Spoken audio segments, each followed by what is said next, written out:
Kasih karunia dan damai sejahtera dari Allah Bapa kita dan dari anaknya Tuhan Yesus Kristus menyertai kamu sekalian. Amin.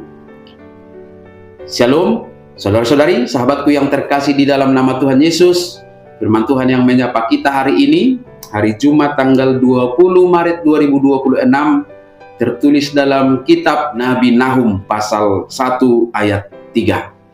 Mari sahabatku kita simak dan renungkan firman Tuhan yang menjadi kekuatan dan inspirasi untuk menjalani hari ini.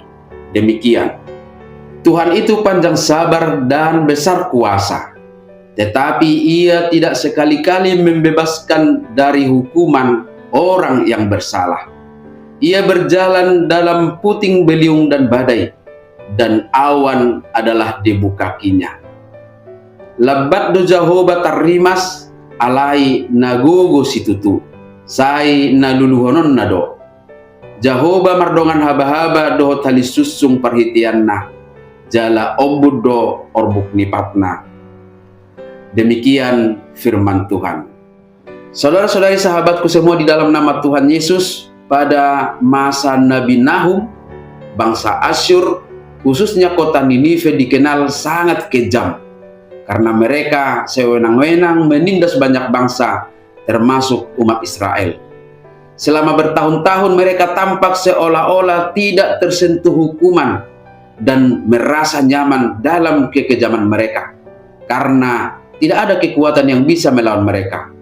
Namun melalui Nahum, Tuhan menyatakan bahwa kesabaran Tuhan itu bukan berarti Ia sedang membiarkan kejahatan selamanya. Firman Tuhan ini diperdengarkan hari ini untuk mengingatkan kita tentang karakter Tuhan Allah. Yang pertama adalah Tuhan sabar terhadap manusia. Mungkin saja dalam lingkungan kita melihat orang yang melakukan kejahatan tetapi tampaknya tetap berhasil dan tidak mendapat hukuman. Namun firman Tuhan hari ini meyakinkan kita bahwa Tuhan Allah tidak tergesa-gesa menghukum. Ia memberi waktu bagi manusia untuk bertobat. Kesabaran Tuhan adalah kesempatan bagi manusia untuk kembali kepadanya. Yang kedua adalah Tuhan kita tetap adil. Walaupun Tuhan sabar, keadilannya tidak pernah hilang. Setiap perbuatan manusia pada akhirnya akan dipertanggungjawabkan masing-masing. Maka kita diingatkan supaya kita tidak hidup sembarangan, tidak berlaku sewenang-wenang, karena Tuhan melihat setiap tindakan kita. Ketiga, sahabatku semua, Tuhan berkuasa atas segala keadaan. Nas kita hari ini menggambarkan Tuhan yang berjalan dalam badai dan angin puyuh. Artinya, bahkan di tengah kekacauan hidup sekalipun, Tuhan tetap memegang kendali. Bagi orang percaya, pernyataan ini menjadi sumber penghiburan.